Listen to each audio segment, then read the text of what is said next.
গান বাদ্য, অশ্লীলতা, বেহায়াপনা, অসভ্যতা, উলঙ্গতা, এই খামখেয়ালি কৌতুক, হাসি, ঠাট্টা, মজাক, মোবাইলের এই বেহুদা ছবি তোলা, জীবনটা এমনভাবে, এমন সুন্দর হায়াত, প্রিয় ভাই আমার, নষ্ট করে দিও। আমার মাঝে মাঝে মন চায় তোমার থেকে কুদ্দুর সময় আমি যদি হাওলাত নিতে পারতাম, আমারে যদি তোমার থেকে কুদ্দুর দিতা, আমার ভীষণ দরকার। সারাটা দিন আমি, সারাটা দিন রাত 3টা 4টা পর্যন্ত দৌড়ের উপরে থাকি, ব্যস্ত থাকি, নিজের সময় দিয়ে আমার মনে হয় যেন আমি কুলাইতারি না।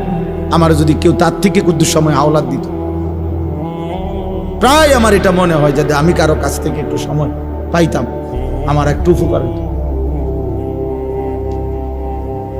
তাইলে এই জন্য অনুরোধ করছি আমরা, আজকের এই কিশোর ভাই, নওজোয়ান ভাই, আমি 2টা আয়াত শুধু তর্জমা বলি, তাইলে আমার কথা শেষ।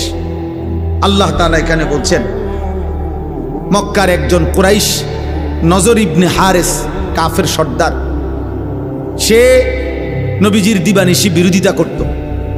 তো বিরোধিতার ক্ষেত্রে মক্কার সব বিরোধিতাকারীরা নিজেদের মধ্যে আলাপ করত যে আমরা যে যাই বিরোধিতা করি মুহাম্মদের, সে যখনই লোকদের সামনে তার এই কোরআন পড়ে, মানুষগুলোর দিল নরম হয়ে যায়, আস্তে সে দুর্বল হয়ে যায়, কালেমা পড়ে মুসলমান হয়ে যায়। কোরআন শরীফের এই সুন্দর আওয়াজ, এই সুর, কোরআনুল কারীমের এই তেলাওয়াত, এর ব্যতিক্রম কিছু আমাদের কাছে নাই।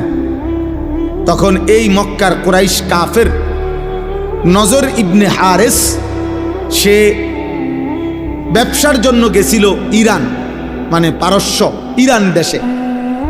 ওইখানে গিয়ে সে ব্যবসা করার ফাঁকে একটা জিনিস দেখছে। কি?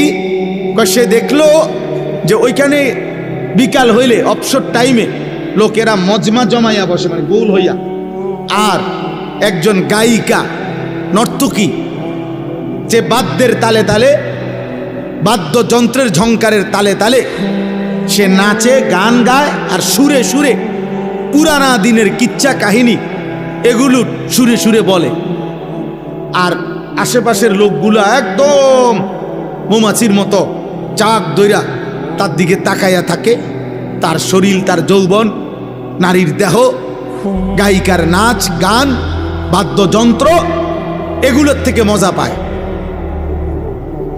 এই লোক তখন নজর ইবনে হারেস, কুরাইশ এই কাফের সর্দার, সে চিন্তা করছে এইটা একটা মুহাম্মদের কোরআনের ব্যতিক্রম হইতে পারে। নাউজুবিল্লাহ।